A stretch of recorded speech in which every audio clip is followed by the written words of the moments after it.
بسم اللہ الرحمن الرحیم۔ پوچھے کہ عشق، کوئی پوچھے حسین سے کہ عشق کسے کہا جاتا ہے؟ علامہ اقبال فرماتے ہیں حدیث عشق دو بابست کربلا و دمشق۔ عشق کی دو ہی تو داستانیں، عشق کی دو ہی تو داستانیں، ایک کو کربلا کہتے ہیں، ایک کو دمشق کہتے ہیں۔ یکے حسین رقم کرد دیگرے زینب۔ ایک عشق کی داستان کو حسین نے لکھا ہے اور ایک کو زینب نے لکھا ہے۔ عبداللہ ابن عمر کہتے ہیں، حضرت عمر کے بیٹے، کہ میں ایک سال حسین کے قافلے میں تھا جو حج کا قافلہ تھا۔ میں شامل ہو گیا تھا حسین کے قافلے میں۔ میں دیکھنا چاہتا تھا کہ حسین حج کیسا کرتے ہیں۔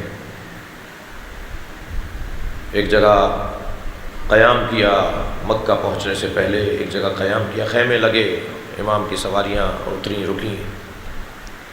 نصف شب میں نے دیکھا کہ حسین اپنے خیمے سے مصلی ہاتھ میں لے کے نکلے ہیں۔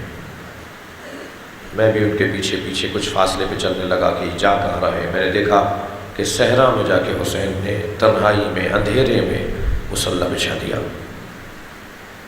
میں کچھ قریب بیٹھ گیا کہ میں سنوں یہ پڑھتے کیا ہیں۔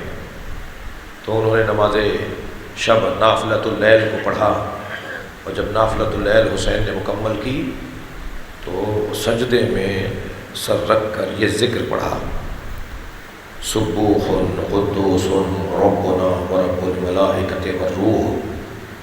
تو عبداللہ ابن عمر کہتے ہیں کہ میں نے صحرا کے کنکروں کو، کنکریوں کو، ذرات کو حسین کے ساتھ یہ ذکر پڑھتے ہوئے سنا۔ پورا صحرا حسین کے ساتھ یہ ذکر پڑھ رہا تھا: یا اللہ، جس نے تجھے پا لیا اس نے کیا کھویا، اور جس نے تجھے کھو دیا اسے کیا ملا۔ بڑا حسین جملہ ہے دعا کے اندر میرے مولا حسین کا۔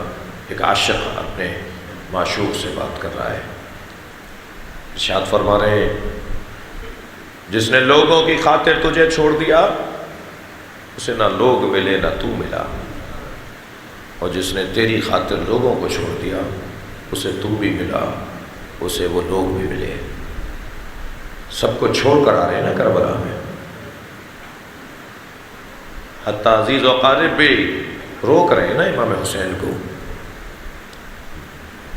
مگر میرے مولا ایک عشق کا سفر کر رہے ہیں۔